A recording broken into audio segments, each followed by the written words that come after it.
एठारे उपस्थित होता मोर छोट बड़ भाई भाई माने आज शुभ मुहूर्त मत कि कहबार सुजोग मिलू मुझको धन्य मन करुचे।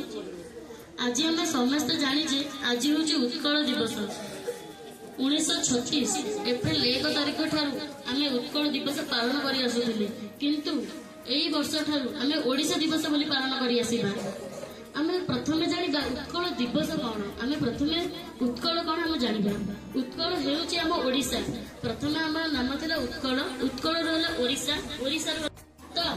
श्रीकृष्ण कथा कवि माने ओडिया भाषा को उच्चार रखा निजर प्रचेषा जारी रखिले तो श्रीकृष्ण कही तो तुम कर्म कर निश्चित फल मिल आज तुम हारी पार कि काली निश्चित जितब जदि तुम कर्म करके आशार भावना रख तुम निश्चित विजय हम तेणुक आमर कवि मैंने श्रीकृष्ण कथा लेखक हो ओडिया भाषा को उच्चार रखिले जहाँफल आम आज उत्कल दिवस रूप आम पालन कर आसीचे ये वक्तव्य स्वतंत्र राज्य रूपे परिणत है जहाँ से उत्सव को पालन करने से महान कवि महापुरुष मान परिश्रम को मन पकड़ा स्मरण करने आम आज एप्रिल 1 तारिख में उत्कल दिवस पालन करूँ। आज हूँ एप्रिल 1 प्रत्येक ओडिया एक स्मरणीय दिन 1936 एप्रिल 1 तारिख दिन आम राज्य एक स्वतंत्र प्रदेश मान्यता पाई तेणु आम प्रत्येक वर्ष एप्रिल 1 तारिख को उत्कल दिवस से पालन करूँ वक्तव्य शेष करुँच। गंगा ठारू गोदावरी पर्यंत जो ओडिशा विस्तृत रही संपूर्ण विभाजित रही जोटा कि आंध्र छत्तीसगढ़ बिहार यही सब राज्य मिश्रण रही तेणु आमर पूर्वपुरुष महात्मा माने जोटा कि उत्कलमणि गोपबंधु दास मधुसूदन दास एमानकर नेतृत्व में आमर ओडिशा एक स्वतंत्र प्रदेश गठन है 1936 मसीहा आज दिवस तेणु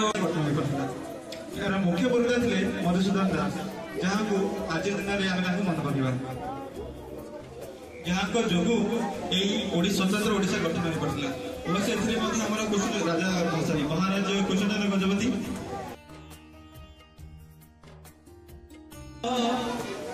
उत्कल दिवस वर्तमान तार परिवर्तन है वर्ष ओडिशा दिवस ओडिशा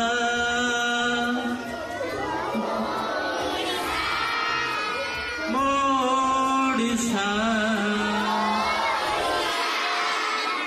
ओडिशा मोडिशा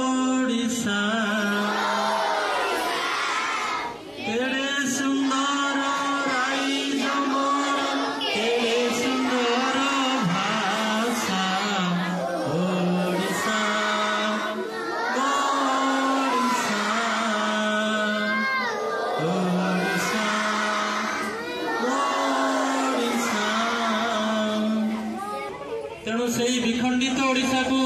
एकत्रित करने आमर मुख्य पुरोधा जी कि आमर मधुसूदन दास से बहुत आप्राण चेष्टा करी आमर ओडिशा उत्कल को एकत्रीकरण करी गोटे स्वतंत्र ओडिशा प्रदेश मान्यता देथिले दिवस आम काली गोटे समस्ते